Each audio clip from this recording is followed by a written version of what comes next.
আমি প্ৰথমতে কলাক্ষেত্ৰ চাবলৈ আহিলোঁ। তাৰপিছত আমি আমাৰ বৌৰ ঘৰলৈ আহিলোঁ। এয়া আমাৰ বৌ, এইটো হৈছে আমাৰ সৰু বৌ। আচলতে বৌ আমাৰ বৰ মৰমৰ, সৰুৰ পৰা আমাক বহুত মৰম কৰিছে আৰু মৰম কৰি ডাঙৰ দীঘল কৰিছে। আৰু আজি বৌ ইয়াতে, গতিকে বহুত দিনৰ মূৰত বৌৰ ঘৰলৈ আহিলোঁ।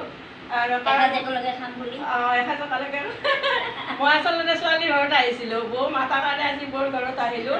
বৌ ভাবিছে যে মোক আচলতে ভণ্টি বুলি মাতে। যিহেতু মই আহিলোঁ, গতিকে মোক এসাঁজ খুৱাবৰ কাৰণে আজি বৌ মাতিলৈ আহিলে। মই লগতে মোৰ বিয়নীক লৈ আহিলোঁ। এয়া মোৰ বিয়নী আৰু এয়া মোৰ ডাঙৰ জোৱাই, আৰু এইফালে মোৰ নাতি ল'ৰা, ডাঙৰ ছোৱালী নাতি ল'ৰা, আৰু সেইফালে মোৰ ছোৱালীও আহিছে। আহকচোন, মই ছোৱালীক দেখুৱাই আছোঁ।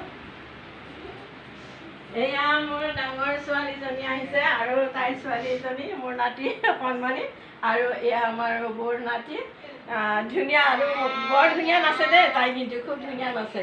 বৰ ভাল লাগিল আহি পেলাই। আৰু মই আপোনালোকক দেখুৱাই আছোঁ, মানে আমাৰ মুনুৱে আজি কি কৰিছে, ইয়াতে ভাত বনাই আছে। আৰু বৌৰ ছোৱালী মুনু দেই, তাই মানে ভাত বনাই আছে ইয়াতে। আমাৰ কাৰণে কি কি বনালা মুনু? পনীৰ বনালোঁ, এয়া পনীৰ বনালা? পনীৰ দাইল বনালোঁ, তাৰপিছত ভাজি বনালোঁ, পটল ফ্ৰাই, মানে এনেকৈ ভাজি কেইখনমান বনালোঁ, চিম্পল চালাড বনালোঁ। আচলতে আমি ভাত খাব খোজা নাছিলোঁ। আমি ভাবিছিলোঁ কলাক্ষেত্ৰত যিহেতু আহিম, চাহ একাপ খাই যাম, কিন্তু বৌ মানে জোৰ কৰি আমাক ভাত খাবলৈ নিমন্ত্ৰণ কৰিলে। আৰু মই যিহেতু মাছ মাংস নাখাওঁৱেই, গতিকে নিৰামিষে বনালে। বহুত ভাল লাগিল। তাৰোপৰি বৌৰ ঘৰত আহি আমাৰ এটা ইমান ভাল লাগিল যে বৌ এই গোহাঁই থানখন ইমান ধুনীয়াকৈ সজাই পৰাই থৈছে। ইয়াতে সদায়বৰ থান, আৰু বহুত ভাল লাগিল থানখন দেখি। আৰু ইয়াতে পুৱা গধূলি বৌৱে প্ৰাৰ্থনা কৰে, ধূপ চাতি জ্বলাই, খুব ধুনীয়া। আৰু বৌ ঘৰবিলাক ইমান ধুনীয়া ডিচিপ্লিনত ৰাখিছে। আচলতে ঘৰবোৰত সোমাই বহুত ভাল লাগিছে।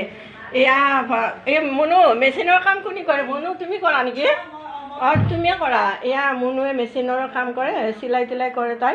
ভাল কথা, খুব ভাল লাগে। আৰু মই এইবিলাক কৰিলে খুব ভাল পাওঁ, যিহেতু মোৰ এইবিলাকত নিচা আছে।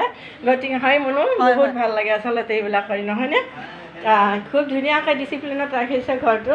বহুত ভাল লাগিছে আচলতে। পৰিৱেশটো খুব সুন্দৰ, খুব ধুনীয়া, বহুত ভাল লাগিল। একদম ধুনীয়া, হয়নে বৌ? বঢ়িয়াকৈ ৰাখিছা, কিন্তু বহুত ধুনীয়া লাগিছে।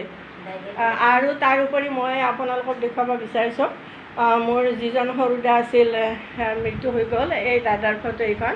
আচলতে এইখন ফটো দেখিলে মনটো অকণমান বেয়া লাগে, কাৰণ দাদা বৰ মৰমৰ আছিল আৰু বৰ অমায়িক মানুহ আছিল। বহুত দুখ লাগে আচলতে ভাবিলে, কিন্তু কি কৰিব, নিয়তি যিহেতু লৈ গ'ল, উপায় নাই।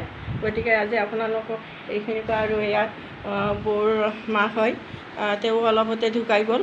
এয়া বহুত বেয়া লগা কথা। আৰু ঠিক আছে, হ'ব বাৰু।